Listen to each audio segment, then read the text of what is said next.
পৃথিবীর মহাকর্ষ ও প্রয়োজনীয় শক্তির মূল উৎস সূর্য, কিন্তু একদিন এই সূর্যই পৃথিবীর ধ্বংসের কারণ হবে। কালের আবর্তে বাড়ছে সূর্যের বয়স, একসময় এটি গ্রাস করে নিতে পারে পৃথিবীকে। লাইফ সায়েন্সের এক আর্টিকেল বলছে পৃথিবীর মৃত্যু হতে পারে কয়েক মিলিয়ন বছর পরে, তবে আরও আগেই মারা যাবে পৃথিবীর প্রায় সব প্রাণী। সূর্যের প্রাকৃতিক পরিবর্তনের ফলে আজ থেকে প্রায় 1.3 বিলিয়ন বছর পরে বেশিরভাগ প্রাণীর জন্য বসবাস অযোগ্য হয়ে উঠতে পারে পৃথিবী। তাছাড়া মানবজাতি নিজেরাও মারামারি করে ধ্বংস ডেকে আনতে পারে। নাসার গডার্ড স্পেস ফ্লাইট সেন্টারের গ্রহবিজ্ঞানী রাবি কোপারাপু জানিয়েছেন, প্রায় 4.5 বিলিয়ন বছর পরে সূর্য লাল দানব তারায় পরিণত হবে। ফুলে ফেঁপে উঠবে এই সৌরাদিপতি, গ্রাস করে নেবে শুক্র ও বুধকে। এ সময় এটি গ্রাস করে নিতে পারে পৃথিবীকেও। ইউরোপীয় মহাকাশ সংস্থার তথ্যানুসারে সূর্যের মতো মূলধারার তারাগুলো জীবনের শেষ পর্যায়ে এসে রেড জায়ান্ট বা লাল দানব তারায় পরিণত হয়। এ সময় ফুরিয়ে যায় এর ভেতরের প্রায় সব হাইড্রোজেন। এতদিন ধরে চলা ফিউশন বিক্রিয়া পরিণত হয় হিলিয়ামে। কেন্দ্রের নিউক্লিয়ার ফিউশন বিক্রিয়া থমকে যায় তখন।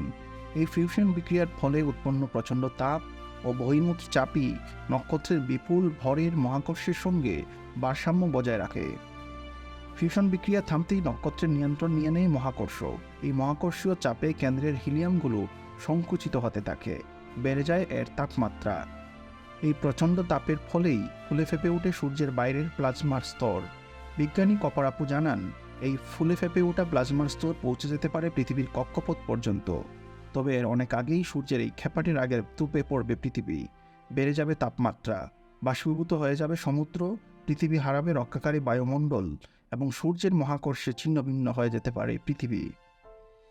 আজ থেকে প্রায় 1.3 বিলিয়ন বছর পর মানুষ আর এই তাপমাত্রায় টিকতে পারবে না। জ্বরের সময় শরীরের তাপমাত্রা 6 ডিগ্রি ফরেনহাইটের মতো বেড়ে গেলেই মানুষের জীবন সংশয় হয়, আর সে সময় তাপমাত্রা হবে প্রচণ্ড। প্রায় 2 বিলিয়ন বছর পরে বাষ্পীভূত হবে সমুদ্রের পানি। এ সময় সূর্যের উজ্জ্বলতা বর্তমানের তুলনায় প্রায় 20% বেড়ে যাবে। হয়তো প্রচণ্ড তাপমাত্রায় মানিয়ে নিতে পারে এমন কিছু প্রাণী রয়ে যাবে।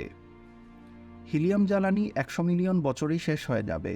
তারপর কাঁচামাল হিসেবে সূর্য পোড়াতে চাইবে হিলিয়াম ফিউশন বিক্রিয়ায় উৎপন্ন কার্বন।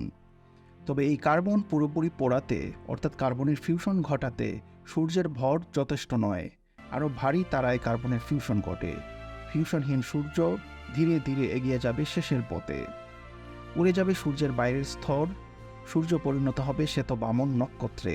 কেন্দ্রে সব জ্বালানি নিশ্চল হওয়ার ফলে সূর্যের তাপমাত্রা কমে যাবে অনেক। এই তাপমাত্রা আর কখনো ফিউশন ঘটানোর জন্য যথেষ্ট হবে না। সৌরজগতের বাইরের দিকে বৃহস্পতি, ইউরেনাস, নেপচুন পরিণত হতে পারে ভবঘুরে নক্ষত্রে। এভাবে কতদিন টিকবে সূর্য সে বিষয়ে নিশ্চিত হতে পারেননি বিজ্ঞানীরা। তবে এ সময় সূর্য আগের মতো উজ্জ্বল না হলেও পৃথিবীতে মানুষ বা প্রাণ টিকে যাওয়ার মতো যথেষ্ট হবে।